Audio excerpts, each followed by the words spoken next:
Assalamualaikum warahmatullahi wabarakatuh. Di sini kami akan mempresentasikan yang berjudul Manajemen Proses dan Komunikasi Antar Proses. Bersama teman saya Farhana Priyatno dan teman saya Muhammad Rafli Ramdhani.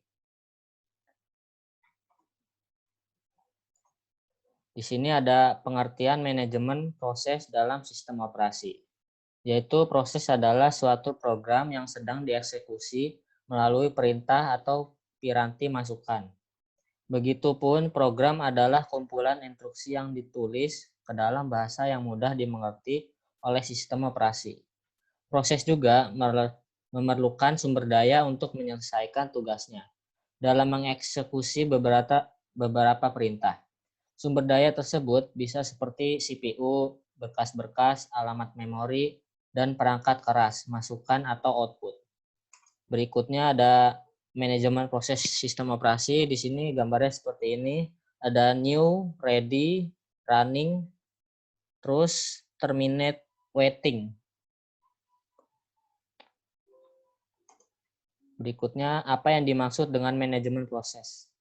Manajemen proses adalah suatu cara atau tindakan dalam membagi, mengalokasikan program yang akan dieksekusi menjadi tidak berantakan dan berjalan dengan baik sebagaimana mestinya. Berikutnya ada sistem operasi bertugas dan bertanggung jawab berkaitan dengan manajemen proses. Di antaranya, satu ada membuat dan menghapus proses, pengguna, dan sistem proses. Sehingga sistem operasi bertugas untuk mengalokasikan sumber daya yang dibutuhkan oleh sebuah proses.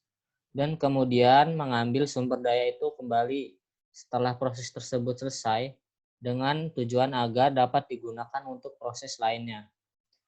Yang kedua ada melanjutkan proses, yang dimana sistem operasi akan mengatur proses apa yang harus dijalankan terlebih dahulu, berdasarkan prioritas dari proses yang ada. Ketika terjadi dua atau lebih proses yang mengantri untuk dijalankan, maka sistem operasi akan mendahulukan proses yang memiliki prioritas paling besar. Yang ketiga, menyediakan mekanisme untuk proses sinkronisasi, yang dimana sistem operasi akan mengatur jalannya beberapa proses yang dieksekusi bersamaan, dengan tujuan menghindar terjadinya proses agar setiap proses dapat berjalan dengan lancar. Yang keempat, menyediakan mekanisme untuk proses komunikasi, yang dimana sistem operasi tersebut menyediakan mekanisme agar beberapa proses dapat saling berinteraksi dan berkomunikasi satu sama lain, tanpa menyebabkan terganggunya proses lainnya. Yang kelima, ada menyediakan mekanisme penanganan deadlock, yang dimana deadlock ini merupakan suatu keadaan yang dimana sistem seperti terhenti karena setiap proses.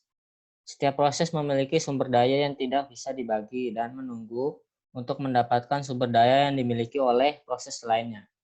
Deadlock ini sering disebut juga proses yang saling menunggu. Di sini ada model proses sistem operasi. Sebelum memanajemen proses maka harus diketahui terlebih dahulu. Hal yang paling dasar untuk melakukan hal tersebut diantaranya satu ada multiprogramming, yaitu melakukan proses satu persatu secara bergantian dalam waktu yang sangat cepat atau bersamaan. Sehingga setiap proses memiliki satu virtual CPU. Yang kedua ada pseudo-parallelism. Model ini berfungsi untuk melakukan lebih dari satu pekerjaan dalam waktu yang bersamaan. Maka hal tersebut memunculkan beberapa jenis model proses yang dilakukan oleh sistem operasi, yaitu mungkin berikutnya akan dibacakan oleh Muhammad Rafli.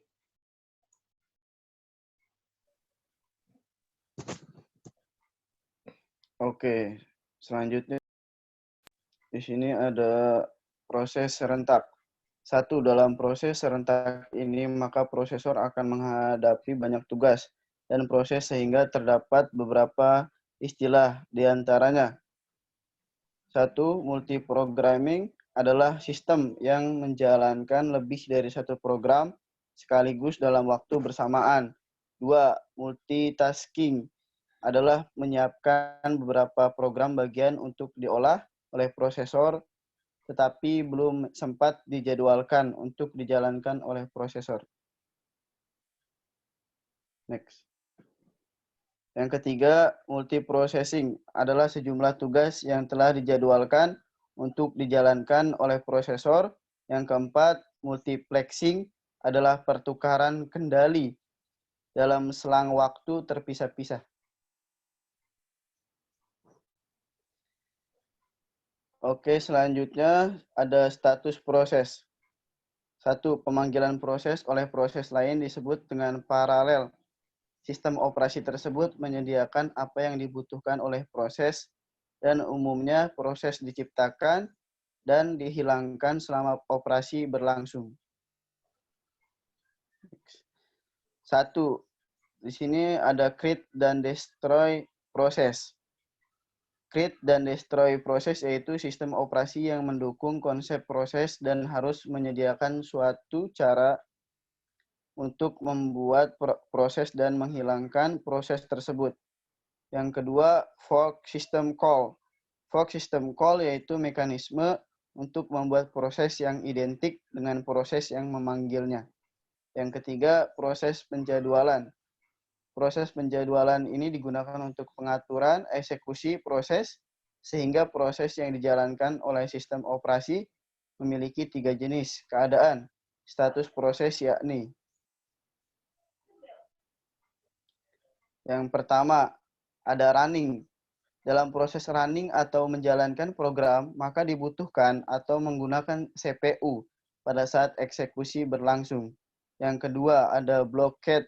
Dalam proses blockade, yakni program tidak dapat berjalan sampai kegiatan eksternal terlaksana, karena bisa juga berupa proses menunggu untuk menyelesaikan terlebih dahulu perangkat I/O dan tersedianya memori.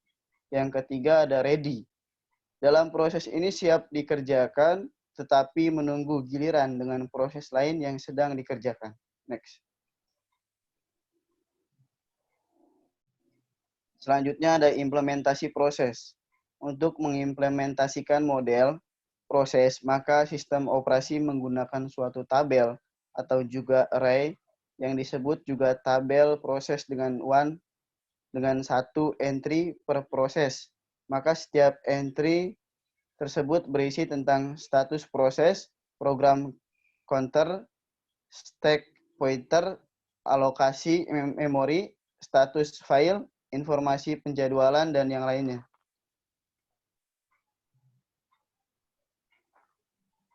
Ya, itu mungkin saja dari kelompok kami. Sekian Sekian presentasi dari kami. Apabila ada kesalahan dan perkataan yang kurang berkenan, mohon mohon dimaafkan. dimaafkan.